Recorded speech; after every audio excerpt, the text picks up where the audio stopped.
Comedian Sifiso Nene is set to dazzle audiences in Johannesburg with the latest funny showcase, Baby Mama Drama 2, which is guaranteed to deliver comedy punches. This will be taking place on Saturday, the 27th of November. So if you are in the mood for a good laugh, this is definitely the show for you. The comedian joins me now to share more on the show. Sifiso, a very good morning to you. Thanks for joining us. Welcome to Morning Live. Thank you, Baba. Morning.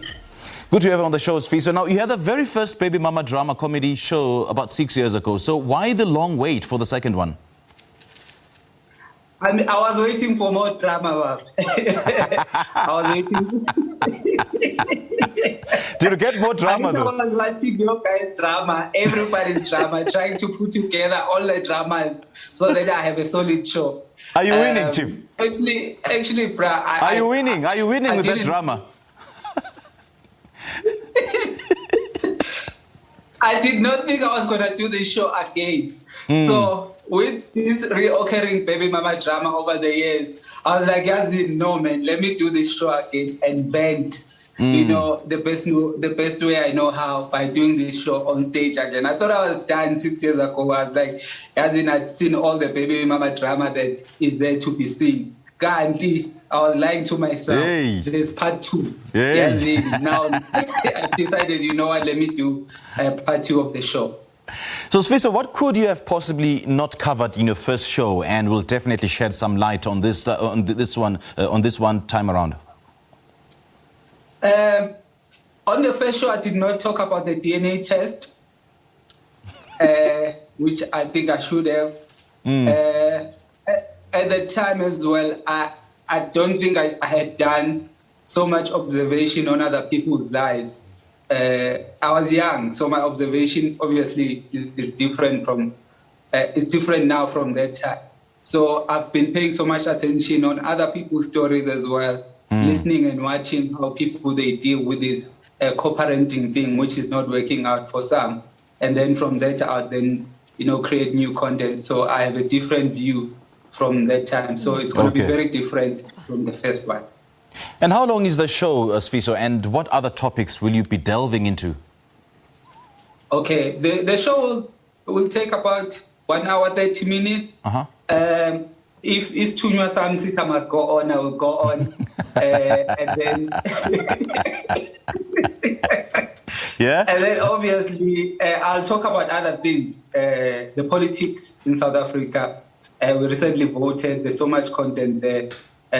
I'll talk about, you know, the lockdown. I'll talk about ESCOM. There's so much. South Africa is a buffet of comedy. There's so much content. We never run out. So I'll definitely touch on different subjects, but mainly I'll talk about the Baby Mama drama show.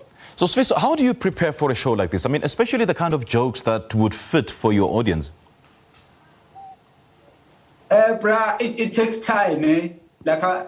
As we are talking, it had taken about 6 years for this one to come together, to prepare that 1 hour, 30 minutes, about 6 years. So I go on to club gigs, what we call club gigs. I prepare, every week I go to different club gigs or restaurants where we do our weekly stand-up comedy shows, where we test our material.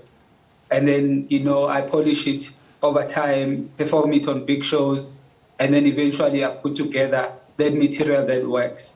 And then it becomes a one-man show like this one.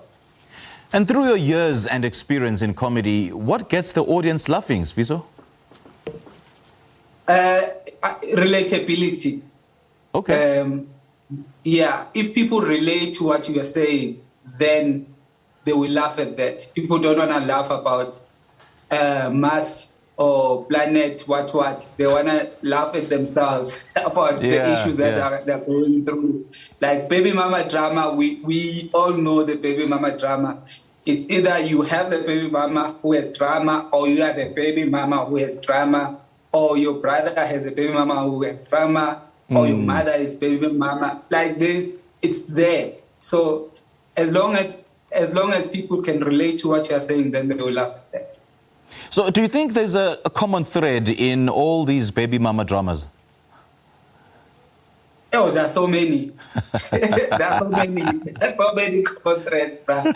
So many dynamics. I'm not only gonna talk about baby mamas drama only, cause some baby daddies have drama as well. So I'll balance it. Yeah. And this time, that's another thing that's gonna be different. Some men have drama out there, so we need to share that side of the story as well. Yes. Also, because as men, our side of the story is never heard. There's always one side, which your father left you when you were young. So you don't know your father's side of the story. You were raised by an angry baby mama who's your mother. So I'll be talking about my father's or your father's or his father's side of the story as well. Yeah. And how do you as a comedian keep reinventing yourself and your material? I think performing all the time helps, because it helps you to keep writing, to keep on polishing your material. So you need to perform as often as possible. So I try to perform every week. We have, like I was saying, we have these shows, small shows called club gigs, where we test our material. So by doing that, then I re-establish myself, polish my content, and make sure that I stay on this line, on that brand that people know. It's important to perform all the time. So Sifiso, which one do you think is an audience favorite? I would imagine politics, especially South African politics. Dude, obviously, that goes without saying.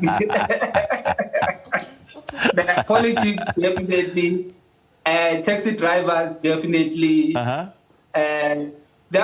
people relate to, like, if you're in South Africa and you're South African, we have our own things that we relate to. So politics, definitely, because politicians, there's something on the news every day about politicians. So definitely politics is at the top of the list.